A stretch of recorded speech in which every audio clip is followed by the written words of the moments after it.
She sold my dead wife's locket for a beach trip, and the secret inside exposed every lie my family told me. My name is Isaiah Carter, 69 years old, retired transit mechanic, born and raised on the west side of Atlanta. I woke before the sun on the anniversary of my wife's birth, the day I always set aside for quiet, coffee, gospel on low, and Loretta's necklace in my hands like a prayer. Instead, I found an empty velvet box accusing me from the top drawer. Cream satin, a faint oval of where gold should have been. The heart-shaped locket, 40 years around Loretta's neck gone. Downstairs, my daughter's voice snapped at the skillet. "Kiana, stop hogging the charger." The TV blasted a morning show. A game announcer thundered under Darius's cackle. My house, my kitchen, my memories, all drowned in somebody else's noise. I checked the drawer again. Socks spilled on the floor. Nothing. Knee to the hardwood, I reached under the dresser. Dust bunnies and an old church program. Closet next. Coats, shoeboxes, pockets, the bathroom cabinet, the nightstand I just closed. By the time Q-tips rained tile, my hands were trembling the way they used to on the hospital floor, when nurses whispered and Loretta's breath turned thin and far away. I'd given away nearly everything after we buried her. Dresses to the church thrift, cookbooks to Ms. Alston next door, her gardening tools rusting out back because I couldn't touch them without crying. But I kept that locket. I kept it for mornings like this, when I needed Loretta's laugh in my ear and the warmth of gold pressed to my palm. I went downstairs steady on the outside, hollow on the inside. Darius sprawled on my couch like it had his name stitched in the leather. Kiana sat at the dining table scrolling, nails the color of loud bubblegum. Tanisha, my daughter, chopped peppers like they'd wronged her. "Baby," I said, holding the velvet box. "You been in my room." "I'm busy, Daddy." "Chop, chop, chop. It's important." I swallowed. Loretta's necklace is gone. She exhaled one of those long, tired sighs she'd been perfecting since moving in for a few months, 3 years ago. Probably misplaced it. I looked everywhere. She finally set the knife down and turned. No softness in her eyes. Hadn't been for years, if I was honest. "You really want to know?" Her chin lifted, defiant. "I sold it. Heritage gold and pawn off Auburn Avenue. We needed money for Miami. Flights went up." My mind refused a sentence. The word sold slid across the floor and sat there grinning. "You what?" "We needed 800. You told me no." Her voice carried no apology, just convenience dressed up like logic. So I handled it. From the couch, Darius didn't even sit forward. It was just sitting in a drawer, OG. "Loretta ain't wearing it. We alive. We needed son." Kiana snorted without looking up. "Grandpa, it's a necklace. Mom got us a vacation. Y'all act like jewelry has feelings." "Your grandmother wore it every day of my life," I said, and even to me my voice sounded like a thin rope stretched over a canyon. "Now somebody else can," Kiana said, turning her phone sideways. Circle of life. In my own kitchen, in the house Loretta and I bought in '86 with overtime and faith, I looked at my daughter and her family and felt something colder than anger. Not heat, ice. A clear, hard edge. I went back upstairs, closed my bedroom door with a click, and sat on the bed with the empty box between my knees. Open, close, open, close. The ritual steadied my hands. Then I set the box down, picked up my phone, and typed "Pawn Shops Atlanta Auburn Avenue." Heritage Gold and Pawn answered on the fourth ring. "This is Mr. Carter," I said. "A gold heart locket was sold to you yesterday. My late wife's." A pause. A man's voice, careful and kind. "Yes, sir. I remember. Fine piece. Are you the husband?" "I am. I'm sorry for your loss, Mr. Carter. You should know, when I examined it, the locket opened. There was a note tucked inside, tiny as a fingernail. Looked like numbers. Bank info, maybe." For a moment the room leaned sideways. "I didn't know it opened," I whispered. 40 years, and I never pressed to see if her heart had a secret. The woman who brought it and left fast didn't seem to know about the clasp. I didn't tell her. Figured the note might be meant for you. "How much to buy it back?" "I gave 800. Value's closer to 12, with the craftsmanship. I'll pay 12. Can you hold it? I'll hold it until 6, sir. It belongs with you. I thanked him, pocketed my wallet and keys, and walked through my living room like a stranger in a rented suit. No one looked up. Atlanta's summer sun slapped me on the porch. Humidity draped itself over my shoulders. I drove Auburn Avenue like I'd driven it 1,000 times. Church fish fries, parades, King Day. Except today the storefronts looked like checkpoints on a mission. Heritage Gold sat between a barbershop and a tax office. Bars over the glass. Not desperate, just sensible. Inside smelled of old leather and metal polish. The clerk, a slim man with salt and pepper hair and a frayed Braves cap, stepped forward and shook my hand. Name's Mr. Lee. Got your piece in the back. He returned with a soft cloth bundle and unfolded it like a deacon unveiling communion. There it was. Loretta's heart winked in the fluorescent light, the gold warm even at a distance. I counted 1,220s and hundreds, signed the slip, and accepted a small envelope Mr. Lee pressed into my palm. The note, he said. Didn't read it. Thank you. I made it 3 blocks before I pulled into a lot and cut the engine. Hands shaking now that the task was done, I found the tiny clasp Mr. Lee mentioned. Hard to see, easy to miss. Click. The locket opened like a breath I'd been holding for years. Inside, a scroll of paper, so small I had to nudge it out with a fingernail. Loretta's handwriting, neat and purposeful even at ant size. Southern Mutual Bank. Box 4271. I stared until the windshield fogged from my breath. Southern Mutual, downtown on Peachtree. The one with the mirrored lobby and the polite guard who'd always complimented Loretta's hats after church. I went home long enough to tuck the locket under my shirt. No one noticed. Darius had a game on. Kiana had a filter. Tanisha had indignation. I ignored them all and drove straight to Southern Mutual. Marble floors. Air cold enough to keep secrets. A young black woman at the reception desk with twist-outs and a warm smile greeted me. Welcome to Southern Mutual. I need access to a safe deposit box, I said, sliding Loretta's death certificate from the folder I'd carried for 3 years like a shield. My wife, Loretta Carter. Box number 4271. Let me see your ID, Mr. Carter. She tapped keys, frowned in concentration. Last access was 2019, she softened. Take your time. Down the corridor, a vault like a library of locked stories. The attendant used a key. I used mine. We slid out a long metal drawer together.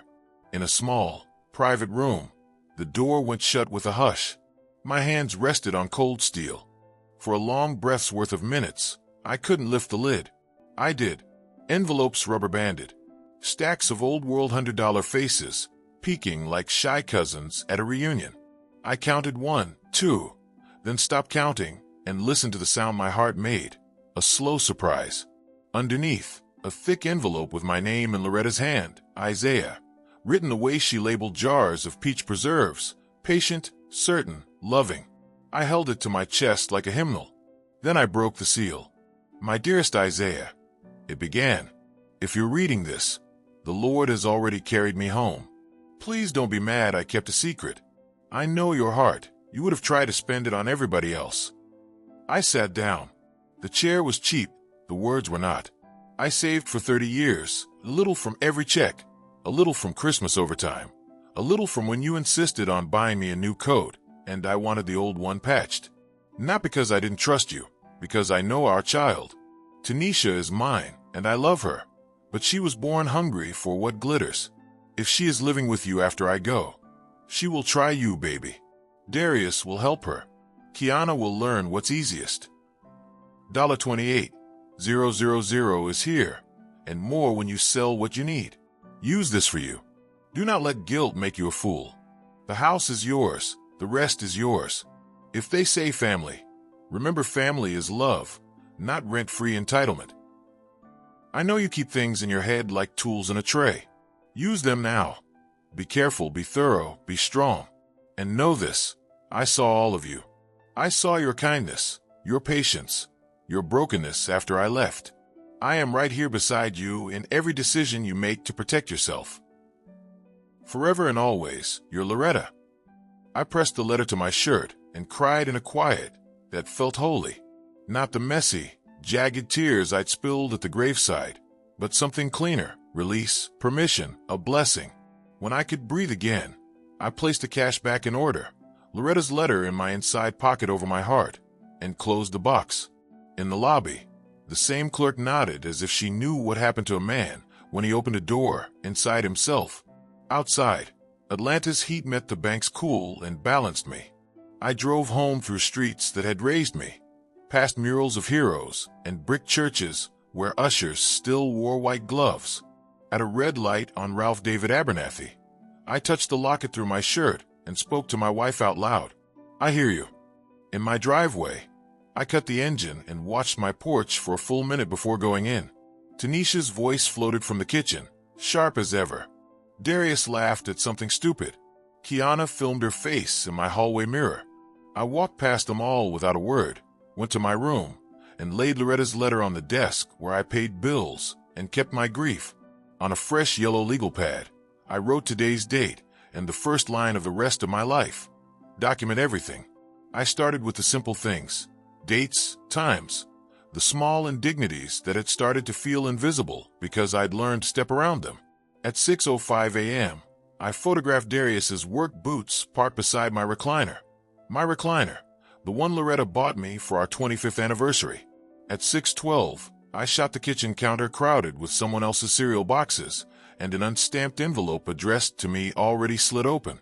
At 6:19, I took a picture of the electric bill with only my name at the top, then laid the last grocery receipt beside the fridge contents and captured that too. Item by item like evidence from a crime scene. Milk, chicken, collard greens, toilet paper, all me. By 7 a.m., I had a folder on my laptop labeled Household June with subfolders named Photos, Bills, Notes. I wrote summaries beneath each set, like a foreman tallying tools after a shift. I felt foolish for a second, an old man cataloging disrespect, but then I touched the locket under my shirt, felt the faint shape of Loretta's heart, and the foolishness burned off like fog in noon sun. She told me to be thorough. Fine. Thorough it would be. I moved quiet, like when we used to sneak Kiana's Christmas toys from the trunk. My hands remembered how to be careful. I slid mail from under Tanisha's elbow when she wasn't looking and found my name on envelopes she'd already pried open. I photographed the tears in the paper and the place she'd tucked them back in the drawer like I wouldn't notice. Mid-morning, while they were out running errands, I went to the hardware store on Joseph E. Lowry and bought a new smoke detector that wasn't just a smoke detector. It took me an hour to install in the corner of the living room. The small eye inside it pointed toward the couch, the entry to the kitchen, and the hall where lazy voices dripped like rainy gutters. Georgia law was clear enough for my purpose, my home, my camera. I didn't need their permission to record what they did in my living room. I tested the feed on my phone. Crisp picture, clear audio. I named the camera Loretta because it felt right. That evening, the first recording paid for itself. I sat on my bed with the volume low and watched Darius stretch out, lift his phone, and say, "Soon as old man croaks or sells, I'm getting my charger in the den, putting a flat screen on that wall." Tanisha's voice came from the kitchen, casual as gossip. "Daddy better act right. We can't afford rent anywhere decent." Kiana, giggling. "He won't last long, Mom. He's stressed. Old people and stress don't mix." I didn't feel anger at those words. Anger is hot and bright. This was something else, cold, clean, a place to stand. I saved the clip, titled it June 12th, Occupancy Intent. Then I wrote on the legal pad, 2. Record statements Intent, financial exploitation. 3. Secure accounts. The next morning, I put on a pressed shirt and the belt with the buckle Loretta always teased me about. "Isaiah, you wear that thing like a sheriff," and drove to my bank on Cascade. I asked for the branch manager, a brother about 35 with a crisp fade and a nameplate that read Mr. Jefferson, took me into a glass-walled office. "How can I help you, Mr. Carter?" "I need to lock down all my accounts," I said. "Remove any authorized users, change security questions, put a note that no one can access any funds without me standing right here." He typed, frowned at the screen. It shows an attempt last week to add an authorized user. Denied. Someone claiming to be acting on your behalf. Said she was your daughter? I folded my hands on the table. Her name is Tanisha. Please print anything you have documenting her attempts. And flag everything you can flag. He did. I added the freshly printed log to a manila folder I'd started carrying everywhere. When I got back to the car, I took a photo of the folder on my passenger seat and texted the image to myself with the subject line proof. On the way home, I parked behind a brick building on Lee Street and climbed to the third floor where a door read Morrison NCO, Elder Law, protecting seniors' rights. The receptionist, brown skin, gray streak in her bun, eyes that had seen every story, led me to a conference room with a long table and a pitcher of water sweating into a circle coaster. Patricia Morrison entered with a legal pad and a presence that said she'd wrestled liars before breakfast. Mid-50s, calm, no nonsense. "Mr. Carter," she said, shaking my hand. "Tell me what's happening." I slid the manila folder across the table like a domino player laying down a trump card. My daughter and her people moved in after my wife passed. 3 years. No rent. No utilities. They sold my wife's locket for vacation money. I bought it back and found a note that led me to a deposit box with funds my wife saved for me. I'm done being used. Patricia opened the folder, page by page. Photos, bills, the bank log, a brief video clip I trimmed on my laptop of Darius talking about the flat screen. She nodded, wrote quickly, asked short questions. Has there been any physical intimidation? Do you control the deed? Any written agreement when they moved in? My answers made a pattern that even an untrained eye could see. I owned the home free and clear. I had paid every expense. They had contributed nothing except noise and contempt. "You're doing exactly what you should," she said. "Document everything. We'll do this the right way. First, we serve a reasonable rental agreement. Market's around $2,000 for the space they're occupying. We'll go lower to keep it fair and unimpeachable. If they refuse, we proceed to eviction. Given your evidence and their behavior, the court will not look kindly on them. What's your retainer?" $3,000. I pulled out my checkbook, wrote the numbers, tore the leaf cleanly. My hand didn't shake. "Are you certain you want to move forward?" Patricia asked, searching my face for cracks. "My wife warned me," I said. "I should have listened sooner. I'm listening now." "Then we begin," she said. "I'll draft the agreement tonight. We'll have it served properly."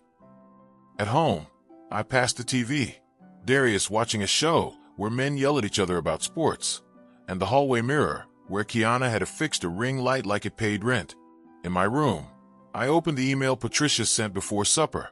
3 pages, $1,450 rent due on the 1st, 50% of utilities, respectful conduct toward the owner, 30-day cure period for any breach. Beneath, a calm addendum. Tenants at will, terms subject to change upon 60 days' notice. I read every line twice. Not punitive, not vengeful, just fair. I replied, "Proceed." The server came 2 afternoons later. A tall sister with braids, a neat gray blazer, and a voice that was all courthouse. "Miss Thompson," she said to Tanisha at the dining table, "please accept service." The document landed on wood like a gavel strike. Tanisha flipped pages, eyes widening, voice sharpening. 1,500? Utilities? Daddy, what is this garbage? We're your family. This is me living in my house like a man, I said. This is me setting terms. We're not paying you to stay in my childhood home, she said, cheeks flushing. This is ours. It's mine, I said. I paid for it, and I've been paying ever since you moved in. If you stay, it's as tenants. If you don't, you go. Darius stood up slow, tried to loom. You sure you want to do this, OG? Don't call me OG, I said quietly. You ain't right in the head lately, he said. Maybe a judge needs to evaluate. Try it, I said. Bring whoever you want. Kiana took a picture of the papers with her phone, like she was documenting a fashion crime. This is elder abuse against yourself, she announced, which made as much sense as her lipstick in that moment. The server made a note and left. The door clicked behind her. I went to my room and closed mine softer. I sat at the desk, opened Loretta's letter, and read the paragraph about being strong until the words sank to the place where decisions live.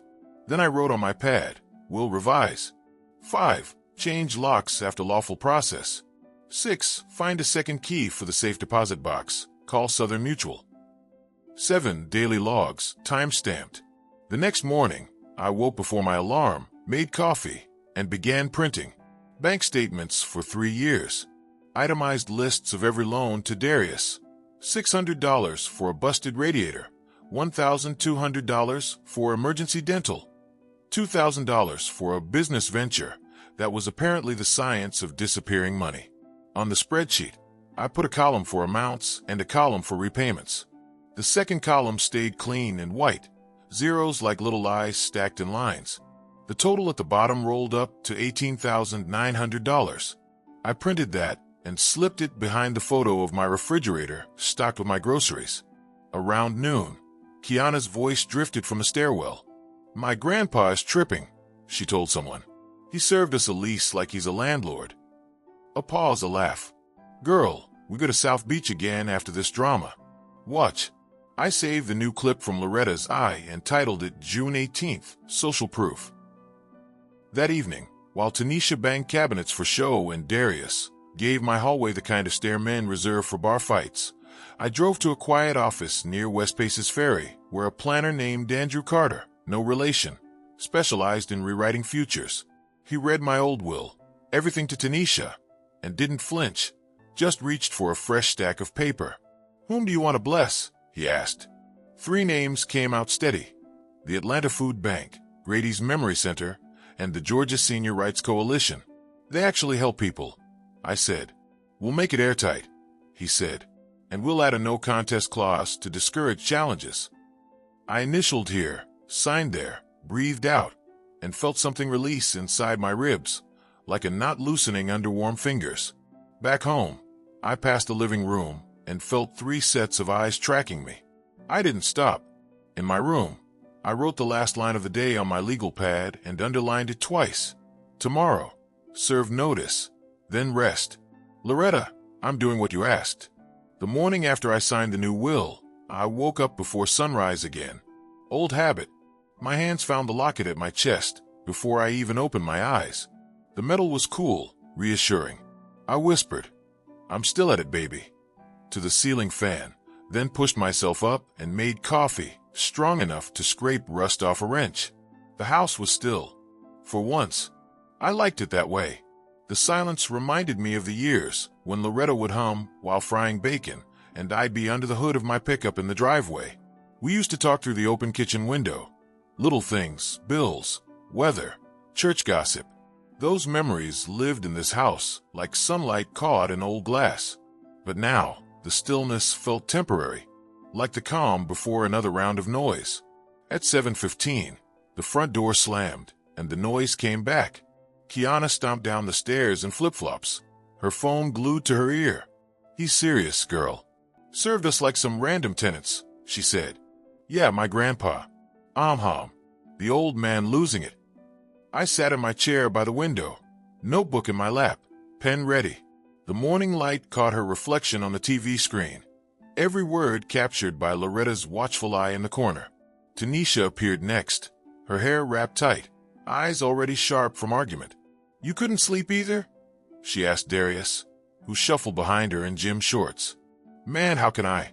The nerve," he muttered. "We do everything for him. Cook, clean, keep him company. You eat his food, drink his beer, and block his driveway," I said evenly, not looking up from my notes.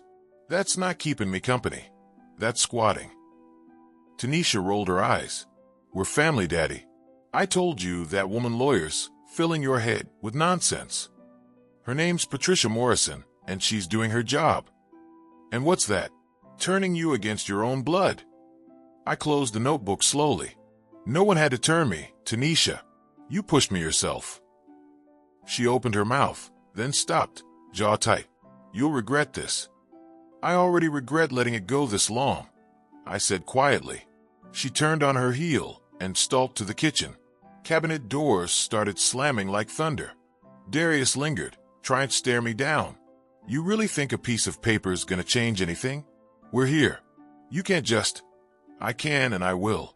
Law's on my side. He leaned closer. You think that law gonna stop me from talking to folks about how you losing your mind? You think they won't believe me over some bitter old man with cameras in his house? You just gave me another good reason to keep recording, I said.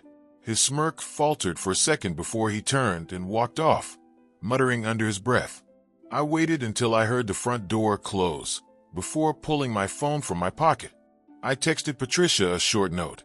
Verbal threats recorded June 22nd, approximate 7:30 a.m. Will upload video. By the time I finished uploading, I was calm again. Writing steadied me. Cataloging steadied me. I made breakfast, 2 eggs and toast, ate alone, and watched dust move through a beam of light like lazy snow. I realized I hadn't truly looked at my house in years. The walls, the wood grain, the grooves from where Loretta's rocking chair had worn the floor. This place carried more of her than anything I could hold. That steadied me too. At 9, I left for an appointment Patricia had set up with a financial advisor named Jordan Ellis. Young brother in a slim gray suit, respectful tone, serious eyes. We met at his downtown office, top floor of an old red brick building that smelled faintly of coffee and printer ink. Mr. Carter, he said, shaking my hand. Ms. Morrison told me a bit about your situation. You want to make sure your finances are secure and inaccessible to anyone else. Exactly. He pulled up my account info, eyes scanning the screen. You've got your retirement income, Social Security, some savings. You also have that newly discovered $28,000 from your wife's deposit box. That's correct. It's cash. I don't want to keep it here. Good call, he said. Let's open a separate trust account under your name only. I'll file a note stating it's exempt from shared access, even family. It's protected by elder law provisions, and withdrawals will require your signature in person. Sounds perfect. We filled out paperwork. His professionalism reminded me of myself 20 years back when I worked dispatch for MARTA. Organized, no wasted motion. Before I left, he said, "You're doing the right thing. Most people don't act until it's too late." Better late than never, I said, and shook his hand again. Outside, Atlanta's heat hit me full in the face. The city shimmered like it always does in July. Church steeples, traffic lights, endless construction dust. I thought about how Loretta used to say, Atlanta's like a stubborn child. It keeps growing even when it don't fit its clothes. She'd laugh, and I'd laugh too, because she was right. Back home, I pulled into the driveway to find Darius sitting on the porch steps, cigarette dangling, eyes mean. We need to talk. No, you need to move, I said. He flicked ash toward the hydrangeas Loretta planted, the blue ones she loved. You really gonna put your own daughter out? Over money. Over respect. He blew smoke through his teeth. You know, people gonna think you lost your damn mind. Kicking family out at your age. They'll say your wife dying messed you up. I smiled, a small, steady thing. They can say what they want. Loretta would be proud. He laughed without humor. You crazy old man. You'll die alone in this house. I already have, I said, the day y'all moved in. That made him pause, just for a heartbeat. Then he stubbed the cigarette on my porch railing, and walked inside without another word. I wrote the time down. 2:47 p.m. Cigarette ash damage to railing. Verbal harassment. That night, I couldn't sleep. The air in my room felt heavy, like the house itself was holding its breath. Around midnight, I opened my laptop, logged into Loretta's Eye, and scrolled through the footage of the day. Tanisha crying on the phone to someone, calling me heartless. Kiana mimicking me for a TikTok, voice high and mocking. Darius pacing, whispering to Tanisha about getting their story straight. My jaw tightened. I saved each clip, named them by hour. Then I noticed something new on the video feed. Tanisha in my office at 10:42 p.m., rifling through the desk drawers. My desk. I zoomed in. She held one of the letters Patricia had sent me, reading it under the lamp. When she finished, she folded it up, hid it under a stack of old magazines, and slipped out. I pressed pause, and just stared at her frozen image. Her face looked like mine once did when I used to lie to my own father about skipping school. Guilt mixed with entitlement. Except I'd grown out of it. She hadn't. The next morning, I sent the footage to Patricia with the subject line, "Unauthorized entry to private office. Mail tampering, federal violation." Her reply came 20 minutes later. "Wilbur, this strengthens your case. I'll file an emergency motion this week. Stay calm. Don't engage. Stay calm." I repeated it out loud while pouring coffee, though the word engage made my hands tremble. At breakfast, Tanisha tried to act normal. "You want some grits, Daddy?" "No," I said. "I already fed myself." She set the pot down hard enough to splash grease on her wrist. "You're acting like we're strangers." "You made sure of that." Her lip quivered, not with sorrow, but anger that her performance wasn't working. "You think this lawyer lady cares about you? She just wants your money." "I've already seen what people who do care about my money look like." That shut her up. Around noon, Patricia called. "I spoke with the court clerk," she said. "Given the footage and the bank attempts, I'm requesting an emergency eviction hearing within 2 weeks. We'll use elder abuse and property interference as grounds." 2 weeks, I repeated. "Yes. Keep recording. Don't provoke them. You've done everything right, Isaiah." After we hung up, I stood in my living room, staring at the quiet camera above. "You hear that, Loretta?" I said softly. 2 weeks. That evening, I walked to the mailbox, breathing deep. The sun burned low and orange through magnolia leaves. Across the street, my neighbor Mrs. Rivers waved from her porch. "Evening, Isaiah." "Evening, ma'am. You all right? Been hearing some noise from over there." I smiled faintly, working on fixing that. Inside, the noise had already started again, voices rising, chairs scraping, the clatter of self-pity. I didn't join them. I poured myself a glass of water, went to my room, and wrote in my notebook, June 24th, Step 9, 2 weeks until court. Keep steady. Keep documenting. I looked at Loretta's photo on the dresser, the one where she's laughing in her church hat. "I'm almost there, baby," I whispered. Almost free. The morning after Patricia's call felt heavier somehow, like the house itself was bracing for something. I woke before dawn again, 4:58 a.m. sharp, heart pounding before my feet even hit the carpet. I brewed coffee, let the smell fill the kitchen, and sat in the quiet with Loretta's locket resting on my palm. Her words from that letter echoed. "Be careful, be thorough, be strong." By 7, the house was awake and loud. Kiana's music blasted upstairs, Tanisha banged cabinets downstairs, and Darius argued with someone on speakerphone in the living room. I'd grown used to chaos, but that morning every sound scraped at my nerves like sandpaper. "Turn that down." I called toward the stairs. "Can't hear you, Grandpa," she shouted back over the bass. I set my coffee cup down too hard, the handle cracking. Tiny fissures spidered through the ceramic, like the surface of my patience. When Patricia said, "Don't provoke them," I understood. But there's a difference between provoking and refusing to bow. At 9:15 a.m., I left the house for my usual walk, something Loretta and I used to do after breakfast every Saturday. She'd carry a tote, collecting fallen magnolia pods for wreaths. Now I walked alone, my steps slow but deliberate through the sleepy summer streets of West End. Neighbors waved politely, but their eyes carried questions. Amber's online drama had already started doing its damage, posts about a senile old man throwing his family into the streets. The power of a few lies and a camera phone was almost biblical these days. I stopped at the corner store for a newspaper I didn't plan to read, just to prove to myself I could still buy something small with my own earned money, unbothered, unmonitored. Freedom sometimes hides in the quietest gestures. When I returned home, Darius's car blocked the driveway again, half on the curb, half across my grass. I parked in the street, took a photo for my folder, and walked inside. The smell of fried bacon filled the air. Kiana was perched on the counter eating from the pan. Tanisha leaned against the sink, scrolling her phone. Darius, of course, had my recliner again, legs wide, shoes off. I didn't speak right away. I just stood there, looking at them. 3 people who turned my home into a waiting room for my death. Finally, I said, "You've got 26 days." Darius looked up, smirking. "Till what? You magically grow a spine."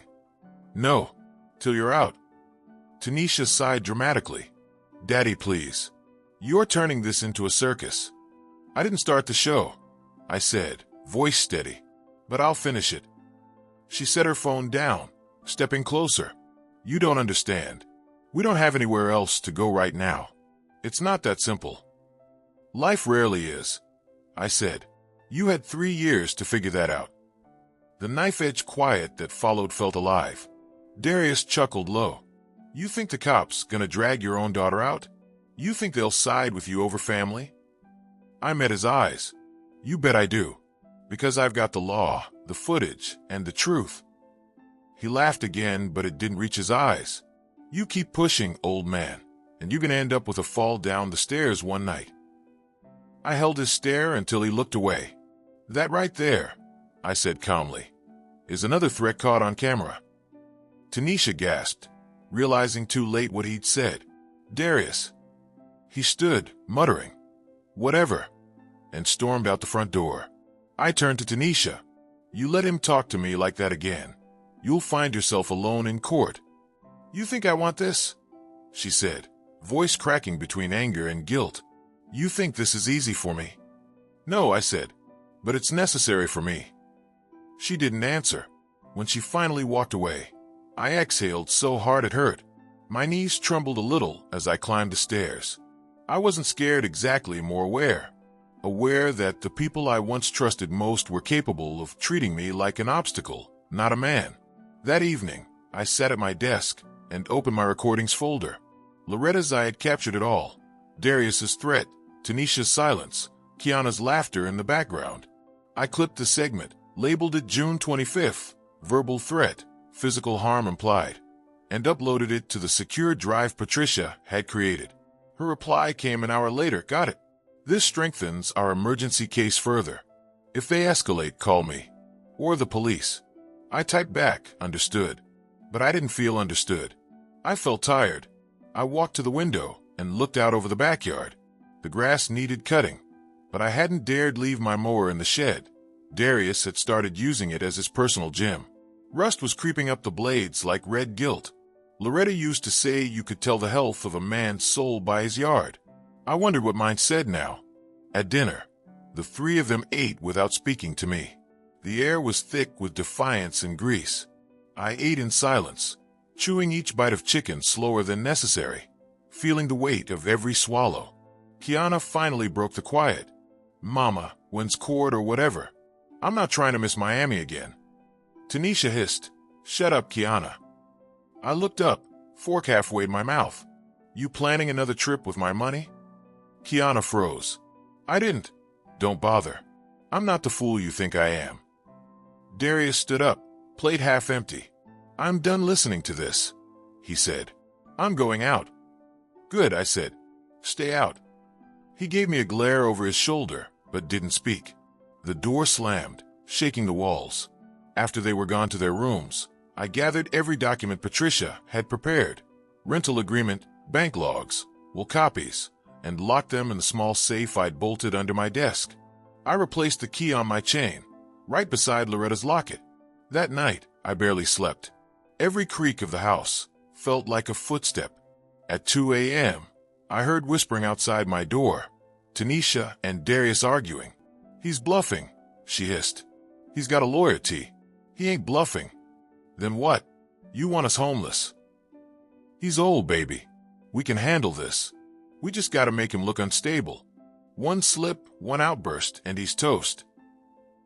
"Don't talk like that," she whispered. "Why not? He started it." Footsteps faded. My pulse did not. I lay awake until morning light turned the blinds gold. At 8 sharp, I called Patricia. "We need to move faster," I said. "I'm already pushing for a hearing date," she assured me. "Your documentation is impeccable. Just don't engage further." Too late for that, I thought. By late afternoon, a police cruiser rolled up outside. My heart stuttered, wondering what new lie they'd spun. 2 officers knocked politely. "Mr. Isaiah Carter," one asked. We received a call about a domestic disturbance. Of course, I let them in, showed them the empty living room, the peaceful silence, the cameras installed legally. No disturbance here, officers. Unless you count disrespect. They chuckled softly, took notes, and left after a few minutes, apologizing for the misunderstanding. When I shut the door, Tanisha appeared in the hallway, arms crossed. You called the cops on yourself. You did, I said. Didn't work, did it? Her face went pale, then she stormed off. That night, I added another note to my pad. June 26th, false police report attempt. Pattern of manipulation escalating. The next morning, Patricia called again. We got it, Isaiah. Court hearing scheduled for July 5th. Emergency eviction under elder abuse and property interference. Relief washed through me, sharp and cleansing. July 5th, I repeated. Yes, 2 weeks. Keep your head down till then. I will, I promised, though my get knew better. Because people like Tanisha don't go quiet, they go desperate. That evening, I poured myself a small glass of bourbon, something Loretta and I used to sip on the porch when the heat finally broke. The night air hummed with cicadas, and for the first time in months, I felt something like peace crawl into the edges of my chest. Then, through the open window, I heard Darius's voice from the porch below, low, furious, talking to someone on the phone. Yeah, I'm telling you, he's got cash somewhere. Old people don't just have lawyers like that. I'ma find it before he kicks us out. The bourbon went still in my glass. I turned to Loretta's photo on the dresser and whispered, They're still digging, baby. But I'm digging too. Then I opened my laptop, cued the footage, and pressed record. The trap was already closing. The heat rolled in heavy that week, the kind that made Atlanta air feel like syrup. Every morning I woke up drenched before I even left the bed. The house felt smaller in the heat, like the walls were closing in with the humidity. Maybe that's what guilt feels like when it doesn't belong to you. I marked the days on my legal pad like a soldier scratching notches on a cell wall. 9 days, 8, 7 until July 5th. Every day had a task. Every task had proof. July 1st, call Patricia. Confirm the hearing. July 2nd, print every photo and timestamp. July 3rd, burn backups of footage onto USBs. July 4th, rest. The list gave me peace. Order where there had been chaos. Tanisha gave me the silent treatment for most of that week, which I counted as a blessing. Kiana, though, couldn't help herself. She floated through rooms with her phone up, narrating her misery for followers. See y'all, my grandpa's trying to evict us on Independence Day weekend. Ain't that poetic? I didn't say a word, but I made sure Loretta's I caught every second of her broadcast. The footage would show exactly what kind of victims they were. Darius was another story. He moved through the house like a storm waiting to break, quiet, restless, short-tempered. Twice I caught him lingering by my bedroom door when he thought I wasn't home. I'd installed a second lock on the inside by then, just in case. I wasn't scared of him, not really. I was scared of what anger does to a man who's already convinced himself he's been wronged. That Sunday, I went to church for the first time since Loretta's funeral. The ushers still wore white gloves, the choir still shook the rafters, and the same preacher still spoke in his rhythm of grace and thunder. But sitting in that pew alone, I realized I'd spent 3 years in grief that never moved, like a song stuck on repeat. After service, Deacon Charles clasped my shoulder.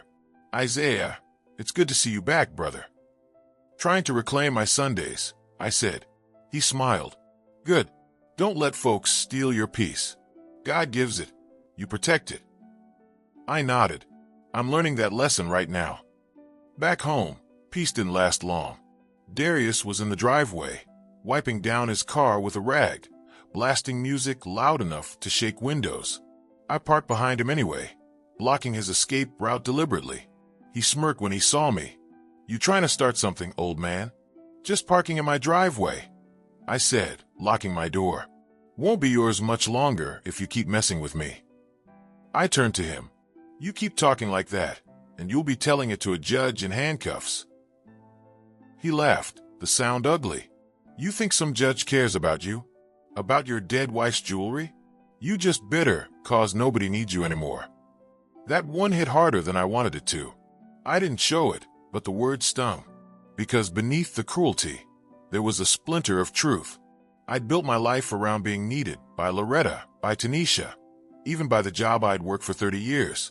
Now all I had left was the structure of my own pride. I didn't answer him. I just walked past, slow, deliberate, every step echoing louder than his words. That night, I opened Patricia's email with the finalized hearing details. Fulton County Courthouse, July 5th, 10 a.m. Judge Caldwell presiding. Patricia had included a checklist for me. Identification, property deed, video evidence, USB number 1 and number 2. Witness statement from Mrs. Rivers, optional. Notes, optional but recommended. I reread the line about witnesses. I hadn't planned on involving anyone, but Mrs. Rivers had seen enough from across the street to vouch for the truth. Maybe her voice would matter more than my own. The next morning, I crossed the road with a folder under my arm and knocked on her door. She answered wearing a floral robe and reading glasses. "Morning, Isaiah," she said, eyes curious. "You okay?" "Doing better, ma'am. I need a favor." She listened as I explained the court date, what Patricia needed, what I hoped she'd do. When I finished, she nodded slowly. "You know, I always wondered why I saw those young folks coming and going like they owned the place. You don't deserve that." "I appreciate that, but I just need honesty, Mrs. Rivers, not sympathy." "That's all you'll get from me," she said. We spent the next half hour drafting a short statement about what she'd observed: noise, disrespect, no rent contributions, and my consistent calm demeanor. I thanked her and walked back across the street feeling lighter. That afternoon, Tanisha cornered me in the hallway, her voice brittle with frustration. "We got a letter," she said, holding up a notice Patricia had mailed. 30 days to vacate. You really gonna go through with this?" "It's not me, Tanisha. It's the court." She jabbed her finger at my chest. "You made it to court. You could have just talked to me." "I tried, baby," I said, soft but firm. "You weren't listening." Her eyes glistened, not tears of sadness, but rage denied an audience. "You think you're teaching me a lesson? You're teaching me not to care when you're gone." "I think that lesson started years ago." She flinched like I'd struck her. For a heartbeat, I saw the little girl she'd been, the one who used to bring me wildflowers from the park, grinning with her front teeth missing. Then her face hardened again. "You'll regret this, Daddy." I let her storm off. Maybe I would regret it one day. But regret was lighter than the shame of letting them keep robbing Loretta's memory. The following day was July 4th. Fireworks had already started before dusk, echoing through the neighborhood like distant gunfire. I sat on the porch with a sweating glass of sweet tea, the necklace cool against my chest. Each burst of light reminded me of the summers Loretta and I used to host barbecues for the neighbors, kids chasing sparklers, gospel music, the smell of charcoal and laughter. Back then, love had filled this yard. Now silence filled it, and it wasn't such a bad trade. At one point, Kiana poked her head out the door. "You not watching the fireworks, Grandpa?" "I can see 'em just fine from here." She frowned. "You're weird." "Maybe, but I'm free." She rolled her eyes and went back inside. That night, I wrote one last entry before the hearing. July 4th, 11:47 p.m. Tomorrow's the day. Everything Loretta warned me about, everything I've documented, it all comes down to this. I'm not fighting for revenge. I'm fighting for peace. For her. For me.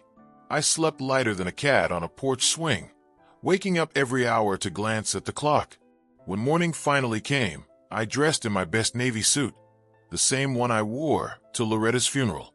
The tie still smelled faintly of her perfume, jasmine and vanilla. I stood before the mirror, straightened it, and whispered, "Stay with me today, baby." Tanisha's voice carried from downstairs, tense and frantic. "We have to go too. We can't let him tell his version." I took my time walking down. The three of them were gathered near the door. Tanisha in a tight gray dress, Darius in an ill-fitting blazer, Kiana scrolling her phone, as if none of it mattered. When I reached the bottom step, Tanisha looked me dead in the eye. "Whatever happens in there, I hope you're proud of yourself." I met her gaze evenly. I already am. We left in separate cars. Downtown traffic buzzed, morning sunlight bouncing off courthouse windows like mirrors. I found Patricia waiting at the steps, folder in hand, calm and collected in her navy suit. She smiled faintly when she saw me. "You ready, Isaiah?" "As I'll ever be." Inside, the air smelled of paper and disinfectant. My palms sweated, but my heart stayed steady. Patricia leaned in and whispered, "We're not here to argue. We're here to show." Across the aisle, Tanisha and Darius sat with a public defender they must have scrambled to find at the last minute. Kiana wore sunglasses indoors, chewing gum. They wouldn't even look at me. The bailiff called. Case 2043, Carter versus Thompson. I straightened in my seat. The judge entered. Patricia stood. "Your Honor," she began, her voice clear and unwavering.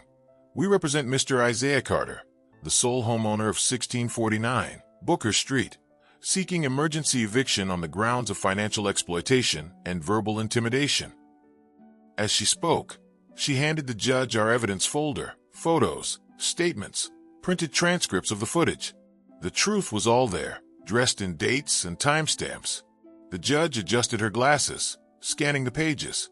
"Ms. Morrison, these are extensive." Patricia smiled. "My client is a meticulous man." The judge looked at me briefly, then back to the papers. "We'll hear testimony."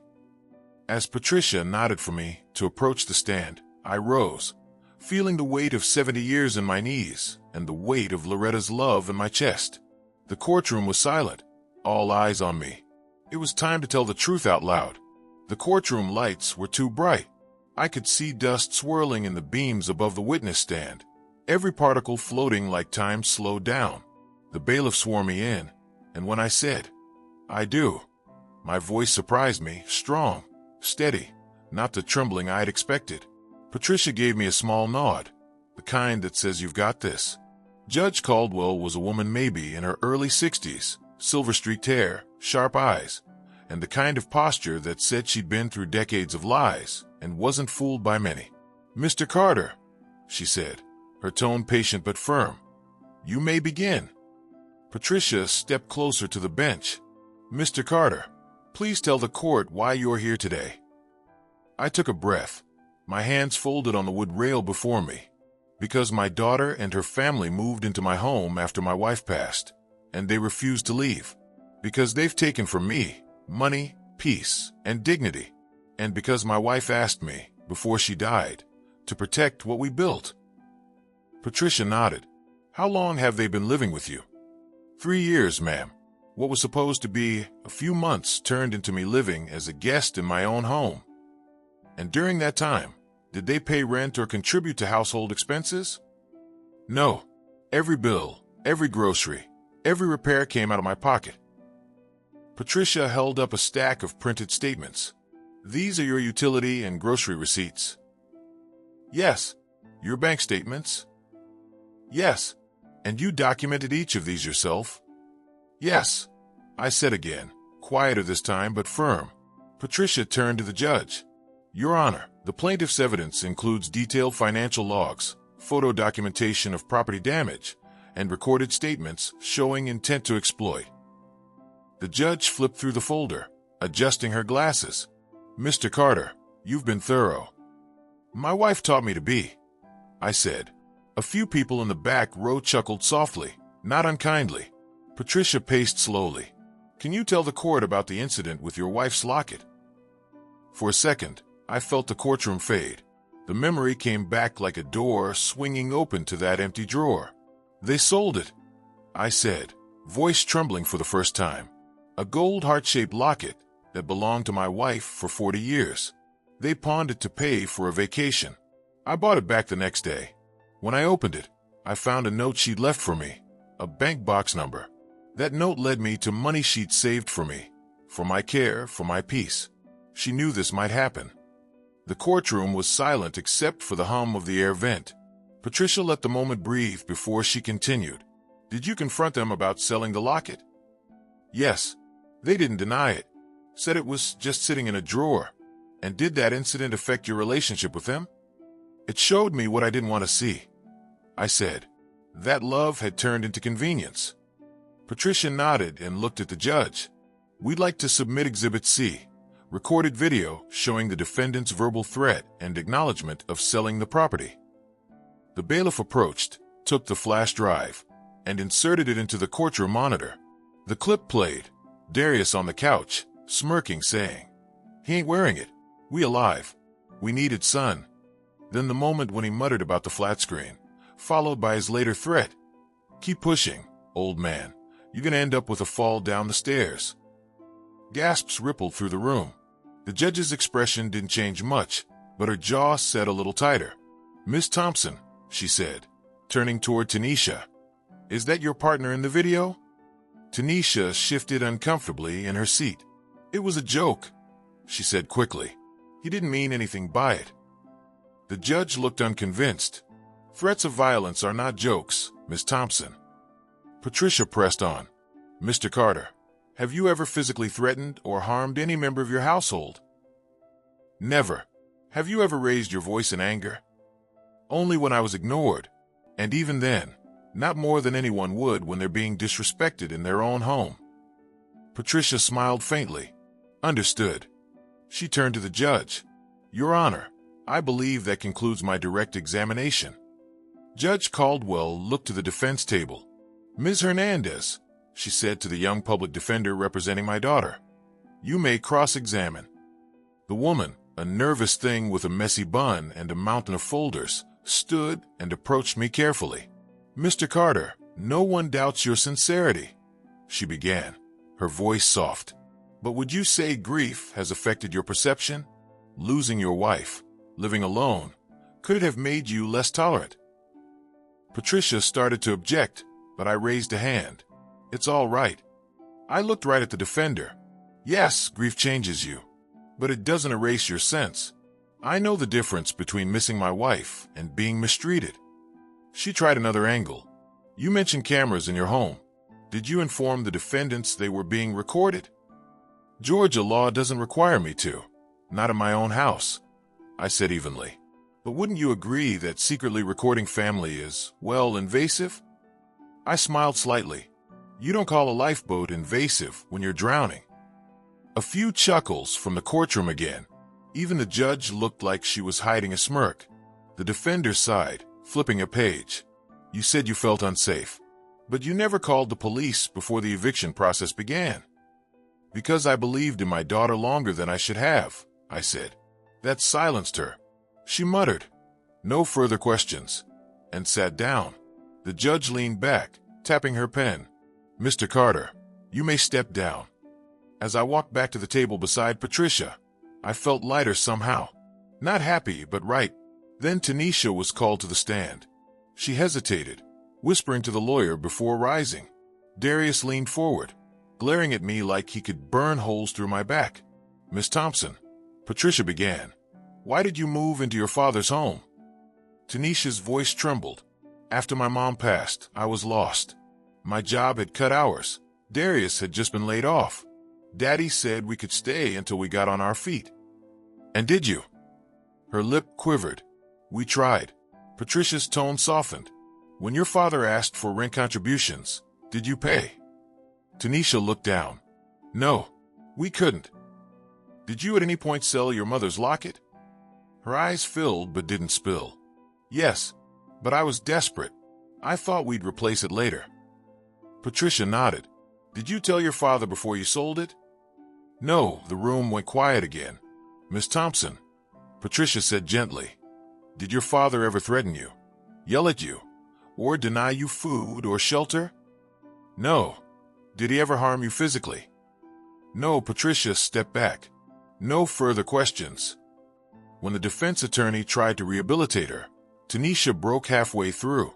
He stopped loving me," she blurted out, tears finally breaking. "After Mom died, he looked at me like I was a stranger." The judge's voice softened for the first time. "Miss Thompson, sometimes grief doesn't look like love. It looks like survival." Tanisha buried her face in her hands. Darius whispered something harsh in her ear, but she ignored him. After closing arguments, the judge called for a short recess. Patricia and I stepped into the hallway where the air was cooler and the sound of muffled conversation echoed like distant waves. "You did beautifully," she said. "Everything we needed, you delivered." I just told the truth. "That's harder than most people realize," she said, smiling faintly. When court reconvened, the judge's decision came swiftly. Based on the evidence provided, particularly the video recordings, financial documentation, and testimony, I rule in favor of Mr. Carter. Effective immediately, Ms. Thompson and her household are to vacate the property within 7 days. A restraining order will be issued against Mr. Darius Johnson due to the verbal threats. Court is adjourned. The gavel struck once, sharp and final. Tanisha's sob cut through the silence. Darius cursed under his breath before the bailiff warned him. Kiana just sat there, staring at her phone like maybe she could scroll out of this reality. I stood still. Relief and sadness tangled together inside me until I couldn't tell which was which. Patricia touched my arm. "It's over, Isaiah. You're free." I nodded, but the truth was, freedom didn't feel like joy. It felt like standing on the edge of a cliff after years underground, blinking at the sunlight and realizing you'd forgotten how bright it could be. As we walked out of the courthouse, I heard Tanisha call my name one last time. "Daddy," she shouted. I turned. Her eyes were swollen, her voice raw. "You really hate me that much?" I looked at her a long moment. "No, baby," I said softly. "I love you enough to stop letting you hurt me." Then I walked away, the locket warm against my chest, the sound of the gavel still echoing in my ears. The silence after victory can be deafening. I thought the court ruling would bring instant peace, like flipping a switch after years of darkness. Instead, it was more like turning down the volume on a storm. Quiet, yes, but the air still heavy with thunder. That night, I sat on the porch, the same one Loretta and I built together in 1984, with a glass of water sweating in my hand. The sun was sitting behind the pecan trees, painting the sky orange and purple. My house looked the same from the outside, but everything inside had shifted. It wasn't a home yet. It was a wound halfway healed. Through the window, I could hear muffled voices, Tanisha packing boxes, Kiana crying softly, Darius cursing under his breath. The judge had given them 7 days to leave. 7 days for 36 months of entitlement and tension to unravel. Part of me wanted to help them pack. Another part, the louder, clearer part, knew that would only open old wounds.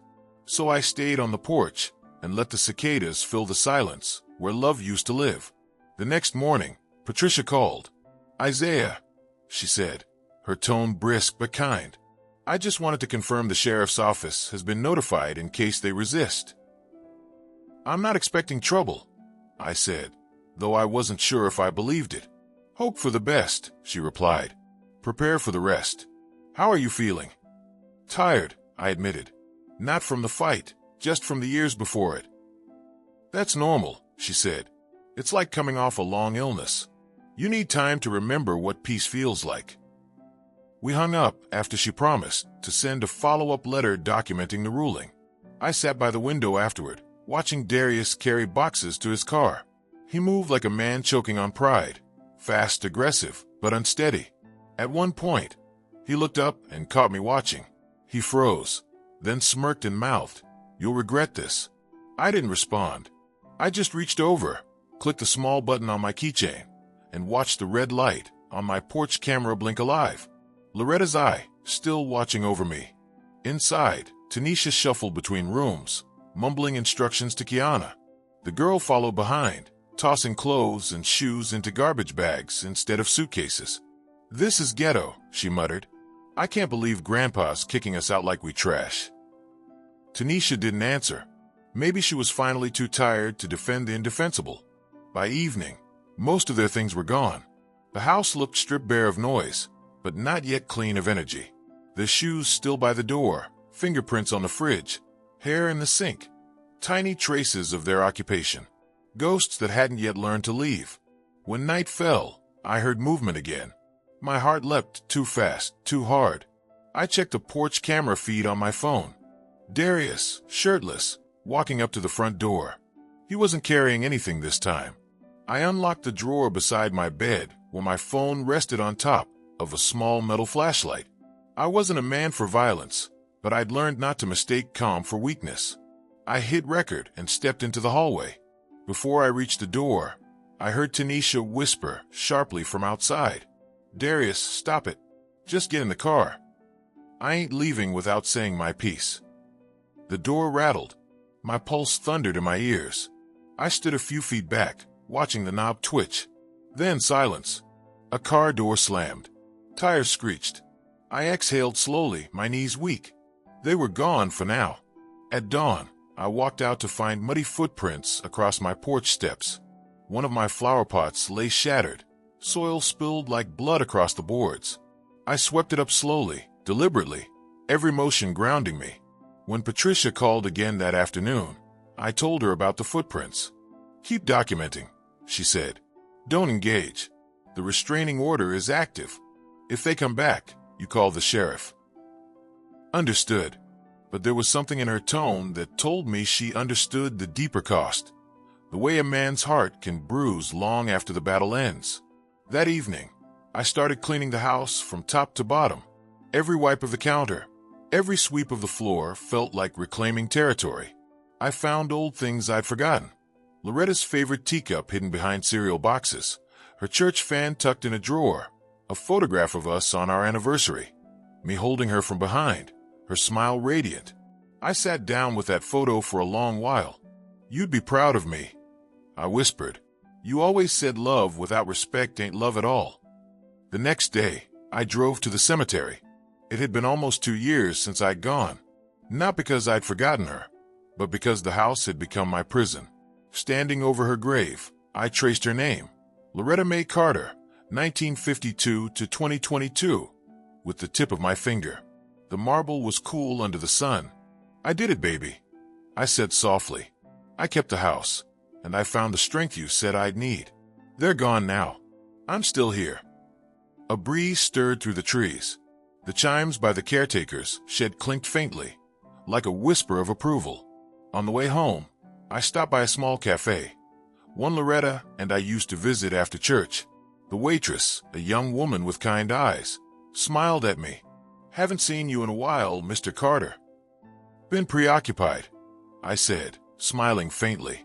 She poured me coffee, and for the first time in months, I tasted it without bitterness. Back home, the house finally felt quiet. Not heavy, not haunted, just quiet. I spent the next few days putting things back where they belonged, rearranging furniture, scrubbing the walls, fixing the loose hinge on Loretta's old cabinet. By the 7th day, when the sheriff's office came to confirm compliance with the court order, there was nothing left of them. No cars, no bags, no noise.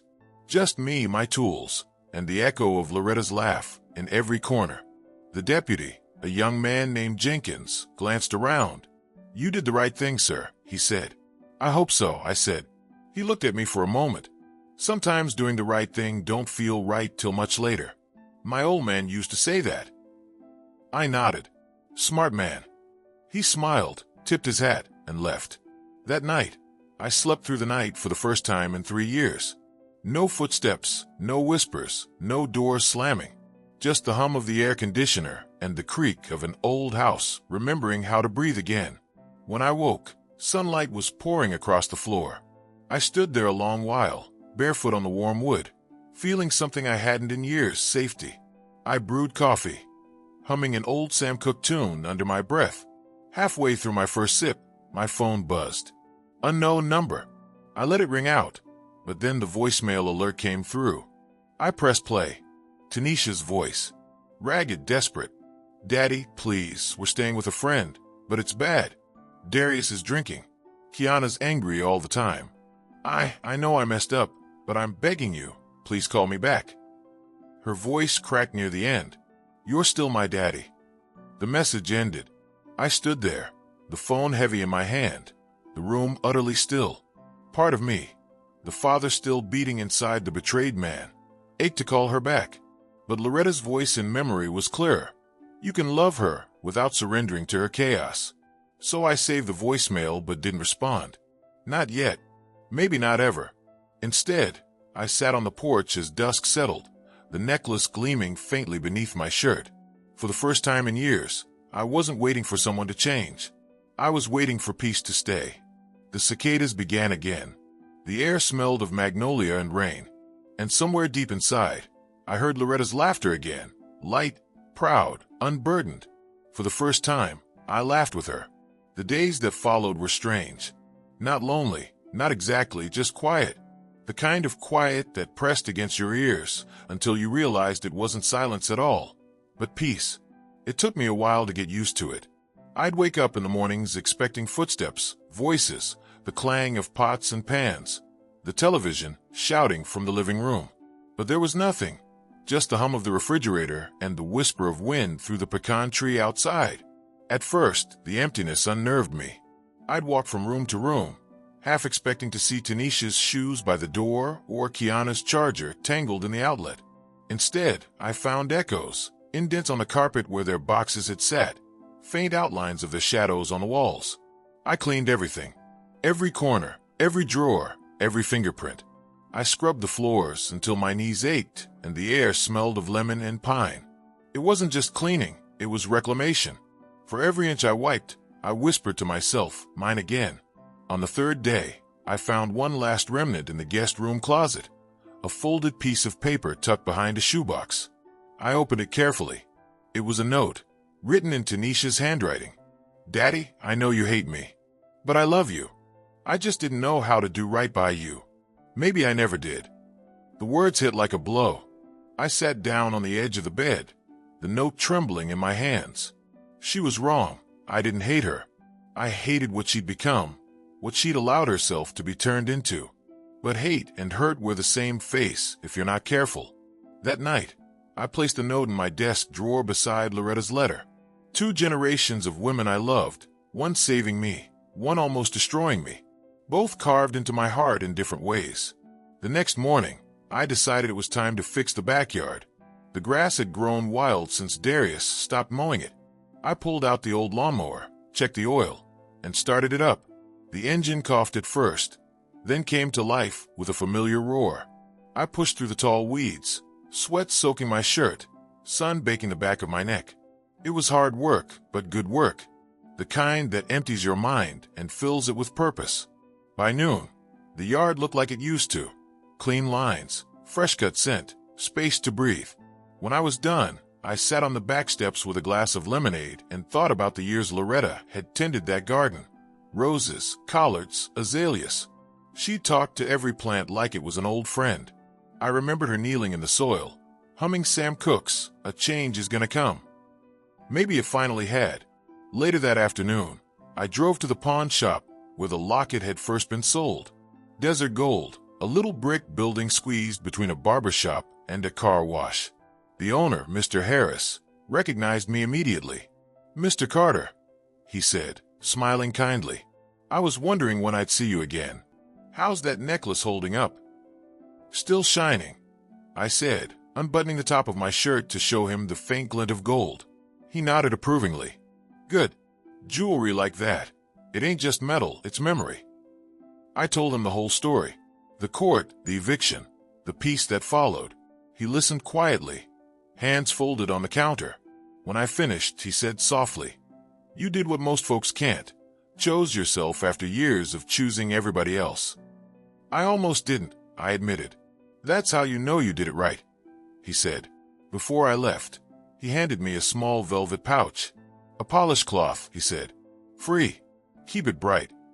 I thanked him, and as I walked back to my truck, I realized something important. Every kindness since the hearing had come from strangers. The people who hurt me shared my blood.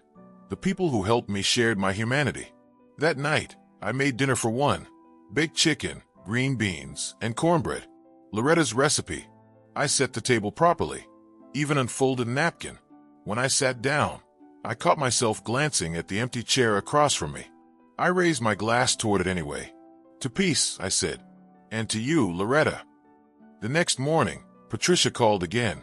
"Isaiah," she said, "I wanted to update you. The restraining order was filed successfully. If Darius approaches you or the property again, he'll be arrested immediately." "Good," I said, though I hadn't seen him since that night. There's also the matter of the estate, she added carefully. You mentioned wanting to make changes to your will. I hesitated, then nodded, though she couldn't see it. Yes, I've decided Tanisha won't inherit the house, or the money Loretta saved. I'm leaving it all to charity, something that helps older folks who've been exploited. Patricia's voice softened. You sure about that? Absolutely, I said. Loretta believed in giving back. This way, her love keeps working even after me. I'll draw up the paperwork, she said. And Isaiah. Yes, you did right. Don't let guilt whisper otherwise. After the call, I stood by the window for a long time, watching sunlight filter through the lace curtains. Guilt did whisper. It told me I'd failed as a father. That blood should mean forgiveness. But then I thought of Loretta's letter, the warnings, the foresight, the love hidden beneath hard truth. She hadn't wanted revenge. She'd wanted release. I spent the next few days rediscovering the man I'd been before grief and betrayal hollowed me out. I took long walks through the neighborhood, stopped at the park, fed the ducks. I repaired the broken gate Darius had kicked years ago. I even visited the senior center down on Auburn Avenue, just to sit and play dominoes with men who still laughed like boys. One afternoon, a woman named Clara sat across from me at the domino table. Tall, elegant, silver hair wrapped in a scarf. She had a smile that reminded me of warmth on a cold day. You're new, she said. You from around here?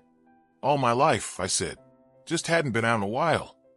Well, I'm glad you came back, she said, tapping the table. Now stop looking sad and play your piece before I win by default. I laughed, a real laugh, the kind that surprises you. I hadn't heard that sound come out of me since before Loretta got sick. We played 3 games, and she beat me twice. When we left, she patted my arm. See you Thursday. Maybe, I said. Don't maybe me. I'll bring sweet potato pie, she teased. I smiled. Thursday then. That evening, I sat in the workshop I'd started building in the garage. Loretta's old gardening table converted into a workbench. The smell of sawdust filled the air. I was making a small shadow box to hold the necklace, something worthy of its history. Each nail I drove felt like mending a piece of myself. I thought about Clara's laugh, Patricia's steady guidance, Mrs. Rivers' kind testimony, even Mr. Harris's gift of the polishing cloth. Little threads of humanity weaving into something like hope. When I finished for the night, I turned off the light and stood there a moment, the hum of the crickets outside reminding me of summers long gone. On the kitchen counter, my phone blinked with a new voicemail. I hesitated before playing it. This time, it wasn't Tanisha, it was Kiana. Grandpa, I know you probably hate me. I would too. I just wanted to say I'm sorry. For everything. Mom's not doing great. Darius left. I think she misses you, but she's too proud to say it. Anyway, I just want to tell you I loved Grandma's necklace. It was beautiful. I get it now. I hope you're okay. The message ended with a soft sniffle. I stood there for a long time, the kitchen clock ticking loud in the stillness. I didn't call her back. Not yet. But I saved that voicemail too, because even the faintest spark of remorse deserves to be remembered. Later, as I sat on the porch under a velvet sky, I realized something else. Peace wasn't a destination, it was a practice. A daily choice, like forgiveness, like love. And for the first time, I wasn't surviving anymore. I was living. Summer deepened, and with it came a rhythm I hadn't felt in years. The house had a heartbeat again, slow, steady, and mine. I woke with the sunrise, made coffee, watered Loretta's old rose bushes, and took morning walks that ended with neighbors waving instead of avoiding the noise that used to spill from my porch. But peace, I was learning, wasn't quiet because nothing happened. It was quiet because I finally knew what to let pass without chasing it. The court order had set me free, but freedom leaves space, and space gives room for memory. And memory can be a heavy visitor. I'd been avoiding the attic since the eviction. That's where Loretta kept the boxes, family photos, her church hats, and the letters we wrote each other when we were young and stupid with love. It was also where Tanisha had stored her old school trophies and baby clothes. Every time I thought of that place, it felt like a fuse box of pain waiting to spark.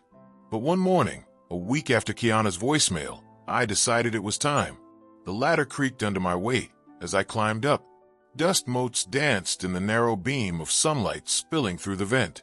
The air smelled of cedar, paper, and time.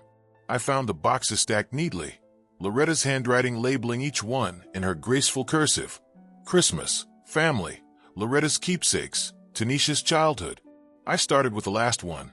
Inside were tiny sneakers, crayon drawings, and a photo of Tanisha sitting on Loretta's lap, frosting on both their faces. I felt something twist in my chest, grief mixed with pride, regret tangled with love. Loretta had always said Tanisha had my stubbornness and her heart. Maybe that was true, but somewhere between childhood and the woman who stood in court against me, something precious had slipped through her fingers. I set the photo aside and opened another box labeled letters 1975 to 1990. Inside were stacks of envelopes bound by rubber bands, each one written in Loretta's looping script. Letters she'd written me while I worked nights or during our short separation when we were too young to know how to stay married, but too in love to leave.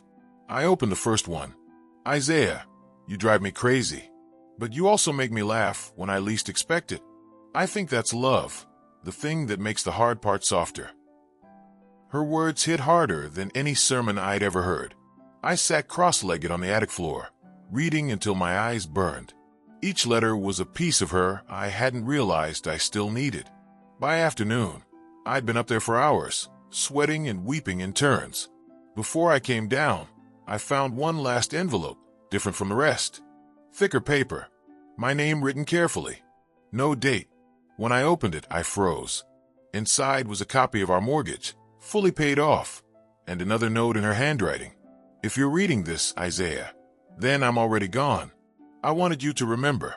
The house is paid for, but your peace is not. You have to earn that every day by refusing to let bitterness own you. You'll be tempted to hate, maybe even to punish. But love doesn't mean letting people take everything from you. It means forgiving them so they don't take you. I sat there for a long time, that line echoing in my head, forgiving them so they don't take you. When I finally climbed down, the world outside the attic felt lighter, as if the air itself had shifted. That evening, I made a decision. I pulled out my phone and played Tanisha's voicemail again. The pleading, the regret, the exhaustion in her voice. Then I played Kiana's right after. Together they sounded like the echoes of two generations trying, failing, and maybe still trying again. I didn't call them. Not that day. But I wrote a letter. July 22nd, 2025 Tanisha, I heard your message. I don't hate you. I never did. I just couldn't keep drowning while you watched. I loved your mother too much to let her memory become something traded for plane tickets and excuses. You hurt me, but I also know pain makes people do foolish things. I forgive you, not because you deserve it, but because I need to breathe again. I want you to take care of yourself and Kiana. Find steady ground. Don't repeat the same mistakes. I'm not opening the door just yet, but I haven't locked it forever. When you can stand on your own, then come knock. I'll answer. Your father, Isaiah. I sealed the envelope but didn't mail it. Instead, I placed it in the top drawer of my desk, beside Loretta's letter. Some words are meant to rest until the right time. The next morning, Clara called from the senior center. You still coming to Domino's? Or are you too good for us now? I laughed. Wouldn't miss it. You still bringing pie? Only if you promise not to let me win this time, she teased. Her voice brought warmth I didn't know I'd been craving. At the center, the familiar rhythm of clattering tiles filled the air. We played, we talked, and between jokes, Clara told me about her late husband, how she'd spent years angry at him for dying young. Took me a decade to stop fighting a man who wasn't here, she said. Anger's a hard habit to quit. I nodded. Yeah, it can make a home in you if you let it. She smiled softly. Then it's good you finally started evicting it. When I got home that afternoon, I found something unexpected. An envelope tucked under my front door. No name, no address. Just a single folded page inside. Daddy, we're sorry. We moved back in with Aunt June for now. Kiana got a job at a diner. I'm trying to get one too. I don't know if you'll ever forgive us, but I needed you to know we're trying. T. I sat on the steps, the letter trembling in my hand. The handwriting was shaky, the paper smudged in one corner as if touched by tears.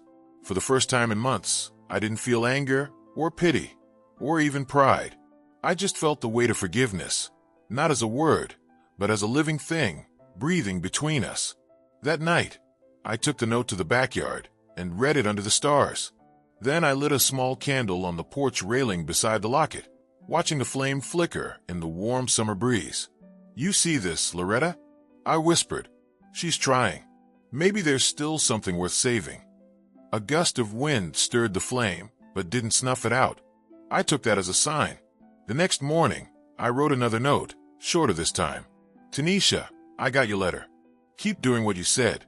I'm proud of you for trying. I'll be here when the time is right." Daddy, I didn't mail that one either. Instead, I took a photo of it on my phone and sent it as a message. 5 minutes later, 3 dots appeared. Then a single reply. "Thank you." No punctuation, no apology. Just 2 words that somehow felt like the start of something real.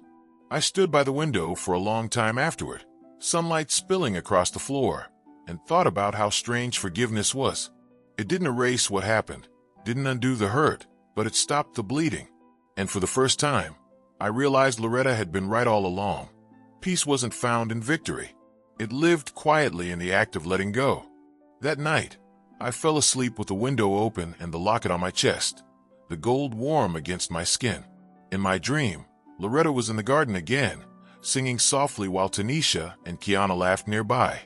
I stood by the porch, watching them, feeling that old, impossible fullness return. When I woke, the house was still empty, but for the first time, it didn't feel hollow. It felt ready. August came slow and golden, the kind of heat that didn't sting anymore, just wrapped around you like an old quilt. Atlanta's cicadas sang their endless song, and for the first time in years, I listened without feeling trapped inside their drone. My days found a rhythm again. Coffee at 6. Walk at 7. Repair something by noon. Read before bed. Simple. Honest. A man's rhythm. The house had become a living thing again. I'd fixed the squeaky stair, oiled the front door hinges, repainted the kitchen walls Loretta's favorite pale green.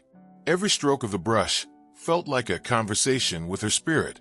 "You'd like this, baby," I'd whisper, wiping sweat from my brow. Clean lines. No mess. The garden, too, had begun to thrive again.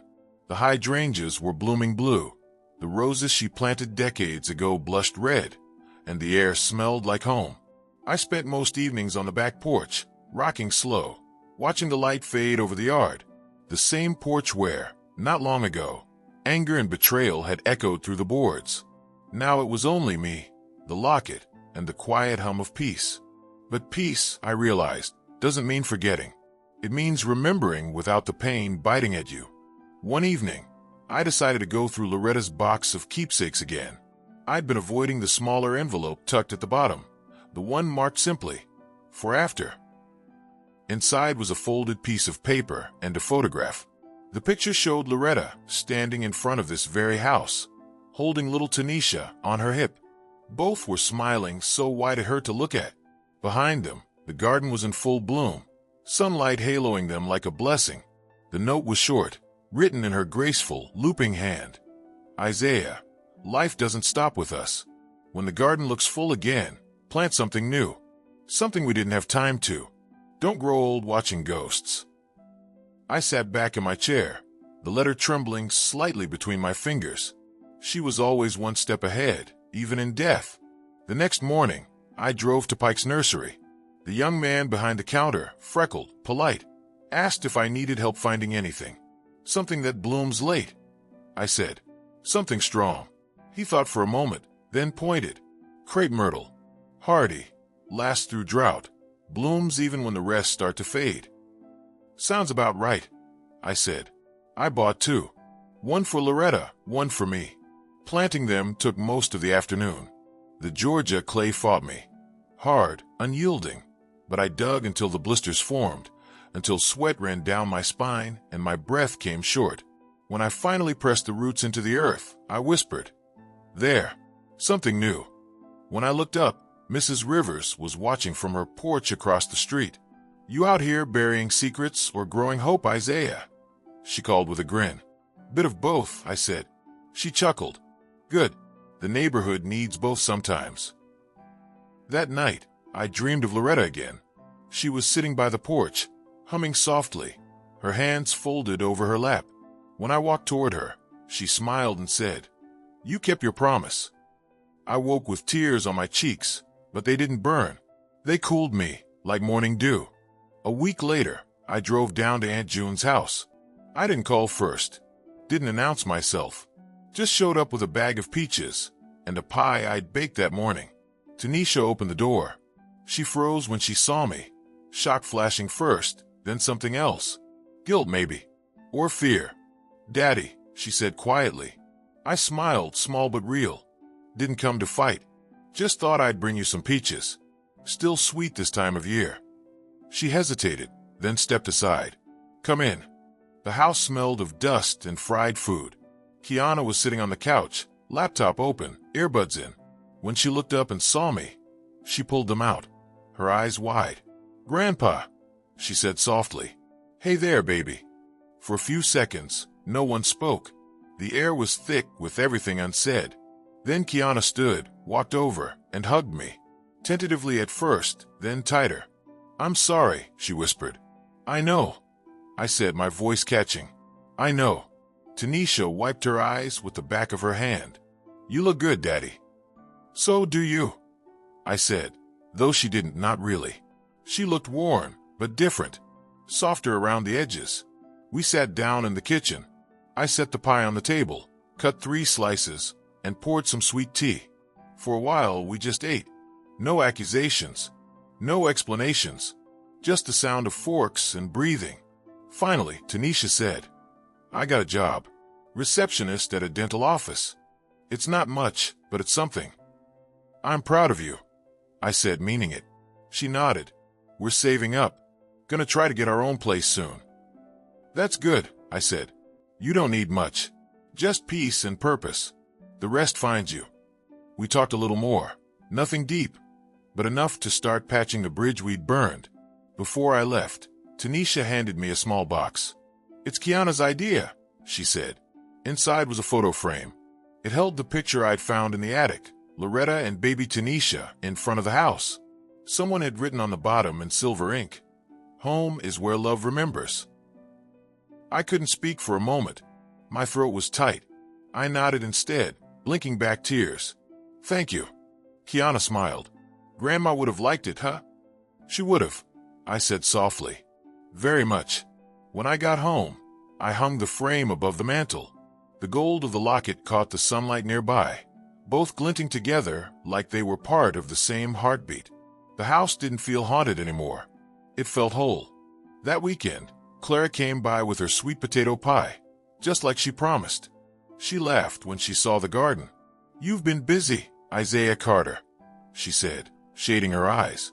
"Those blooms are showing off." "Try to make up for lost time," I said. She smiled. "Aren't we all?" We sat on the porch, sharing pie, watching the streetlights flicker on one by one. The air smelled of cut grass and peach skins. "You ever think about leaving Atlanta?" she asked suddenly. "Starting somewhere new?"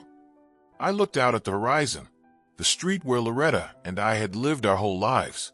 The same pecan tree that shaded our porch since '86. The same soil she'd tended with her bare hands. "Used to," I said. "Now I think I just want to grow old where my roots already are." Clara nodded. Good roots deserve water, not escape. We sat in silence after that. Comfortable silence. As the night deepened, a soft breeze brushed the chimes above the door. They sang a gentle tune, Loretta's tune. I closed my eyes and let the sound settle into me. Somewhere between grief and forgiveness, between endings and beginnings, I'd found something I never thought I'd get back: balance. Later, as Clara left, she kissed my cheek and said, "See you Tuesday, Gardner." When I went back inside, I paused in the doorway, looking around. The photographs, the locket, the scent of flowers drifting in from the window. I thought of Loretta's note, plant something new. I already had, but what she hadn't written, what I understood now, was that planting something new didn't just mean flowers or forgiveness. It meant yourself.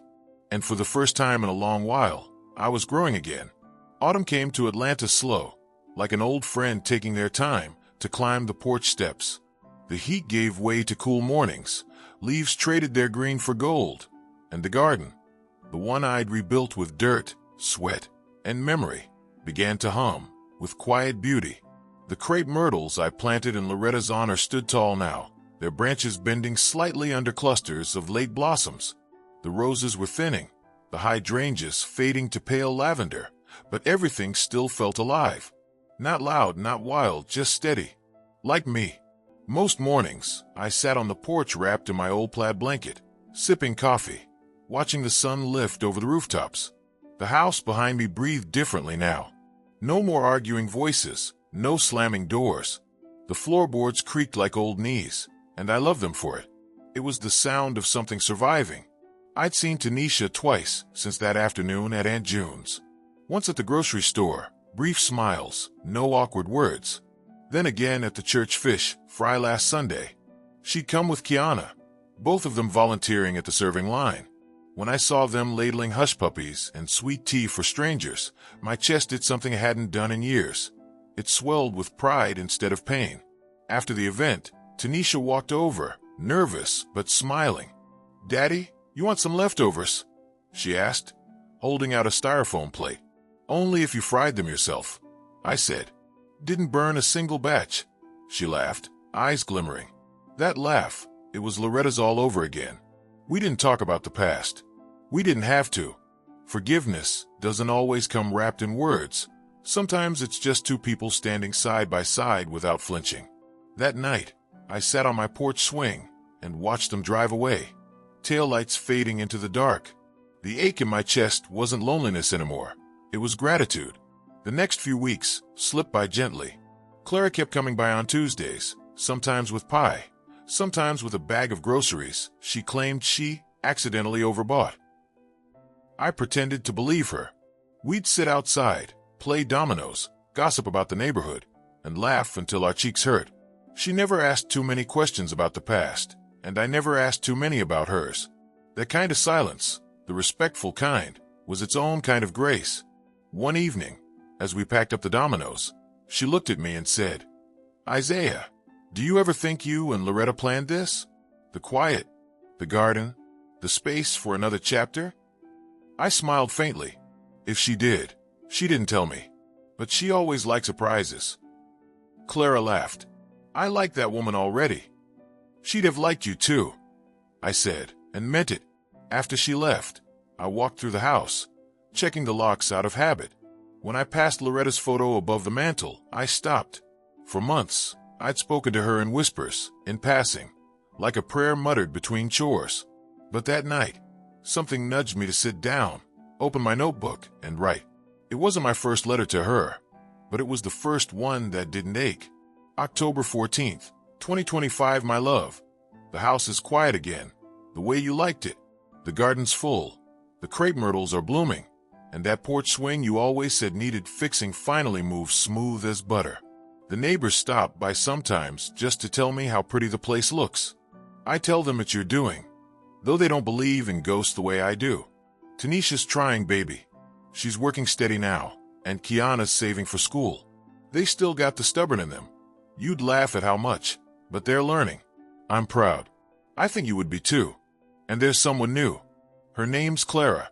She plays dominoes like she's hustling for rent, bakes too much pie, and makes me laugh when I forget I still can. Don't worry, she ain't replacing you. Nobody could. She's just company on the road. You told me not to walk alone. Sometimes I think about how close I came to losing myself after you left. The anger, the betrayal, the loneliness. It all tried to hollow me out. But you left me your map, didn't you? That letter, that locket, that secret little box of savings. You gave me a way to remember who I was when I forgot. I kept your promise. I protected what we built. I planted something new. I forgave the ones who broke it. I even learned to forgive myself for waiting too long. You were right, Loretta. Peace isn't given, it's tended. Like a garden, it needs work every day. And I'm still out there, pruning, watering, watching things grow. I miss you. But missing you doesn't hurt the way it used to. It just reminds me I was lucky once. You're Isaiah. When I finished, I folded the letter carefully and slipped it inside the shadow box beside her locket. The glass caught the lamplight, glowing faintly. Later that week, I took a trip downtown to the Southern Mutual Bank, the same place where I'd first opened Loretta's box months ago. I wanted to close the account. The teller, a young man with kind eyes, looked at the paperwork and then at me. "You sure, Mr. Carter?" he asked. "There's still a balance." I smiled. "I know. I'm donating it to the Senior Rights Coalition. My wife would have wanted that." He nodded respectfully. "That's a beautiful gesture." "It's hers," I said simply. When I walked out of the bank, sunlight hit the city in a way that made everything shimmer. I swear I felt her beside me, the way I used to when we'd cross Peachtree on Sunday mornings after church. Back home, I made myself tea instead of coffee, a small change Loretta had always suggested but I'd resisted for 40 years. The taste surprised me. Softer, calmer. I decided I liked it. That evening, Clara joined me for dinner. We ate on the porch, candles flickering between us. Afterward, she leaned back and said, "You look lighter lately." "Maybe I am," I said. She tilted her head. "You ever think you might leave something behind for someone else to find, like Loretta did for you?" I looked out at the garden, at the faint silhouette of those two crepe myrtles swaying side by side. "Maybe," I said softly. "Maybe I already am." When she left, I lingered on the porch a long time. The night smelled of soil and smoke from faraway barbecues. A train wailed somewhere in the distance. I thought of all the sound this city had given me in 70 years. Church choirs, babies crying, sirens, laughter, the voice of a woman who'd saved me with her love and her wisdom. And now it was giving me something new, stillness that didn't feel empty. Before bed, I took the locket off for the first time since I'd gotten it back. I polished it gently with the cloth Mr. Harris had given me, then set it in the shadow box beside the letter. For a long moment, I stared at it, my past, my pain, my proof of love, before closing the glass door. The next morning, sunlight poured through the window, catching on the glass, scattering gold across the walls. I walked to the garden barefoot, coffee mug in hand. The crepe myrtles were catching the first breeze of fall, their petals drifting down like slow confetti. I sat on the steps, let the wind brush through my thinning hair, and whispered, "We did it, Loretta. We made it home." And for a brief, shimmering moment, I swore I could hear her laugh again, soft and proud, carried through the trees. The world didn't stop. It never does. But for that morning, it felt like it had paused just long enough for me to breathe. I didn't need the locket anymore. I didn't need the proof. Because peace, once planted, doesn't need to be held. It grows on its own. And for the first time since the day I opened that empty velvet box, I wasn't a man searching for what was lost. I was a man who'd found his way home.